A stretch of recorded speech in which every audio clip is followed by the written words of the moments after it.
মুসলিম এবং মুসলিমের সঙ্গে আলাদাকে এই দেশে থাকতে পারেনি এই ফ্যাসিবাদী হাসিনার অত্যাচারের নির্যাতনের কারণে। তারা লড়াই করেছে বাইরে দিয়ে, আমরা লড়াই করেছি ভেতরে, এবং বিজয় অর্জন করেছি আমাদের ছাত্র জনতার যে একটা অভূতপূর্ব গণ অভ্যুত্থান, সেই গণ অভ্যুত্থানের মধ্য দিয়ে। কিন্তু এই বিজয় তখনই আপনার সুসংগত হবে যদি আমরা এটাকে ধরে রাখতে পারি। আমাদের যে ঐক্য সৃষ্টি হয়েছিল সেই ঐক্যকে যদি আমরা অটুট রাখতে পারি। আজকে খুব সুপরিকল্পিতভাবে এই ঐক্যকে বিনষ্ট করবার একটা চক্রান্ত চলছে, সেটাকে আমাদেরকে আবার রুখে দিতে হবে। এখানে আমি অনুরোধ করবো সকলকে, কোনো ব্যক্তি, কোনো গোষ্ঠী বা কোনো দল এই বিষয়কে সামনে না এনে গোটা বাংলাদেশি মানুষকে বাংলাদেশের সামনে নিয়ে আসুন। যে সম্ভাবনা আমাদের সৃষ্টি হয়েছে সেই সম্ভাবনাকে যেন আমরা কাজে লাগাতে পারি।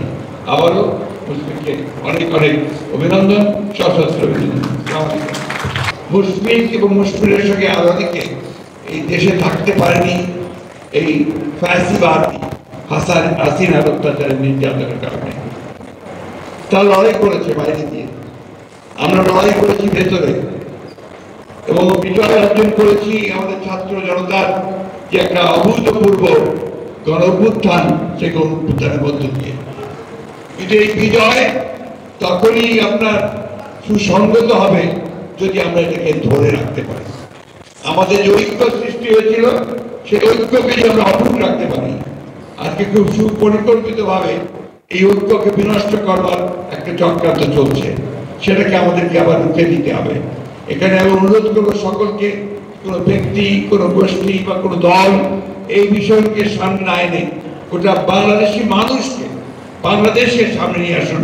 যে সম্ভাবনা আমাদের সৃষ্টি হয়েছে সেই সম্ভাবনাকে যেন আমরা কাজে লাগাতে পারি। আবারও মুসলিমকে অনেক অনেক অভিনন্দন, সশস্ত্র অভিনন্দন।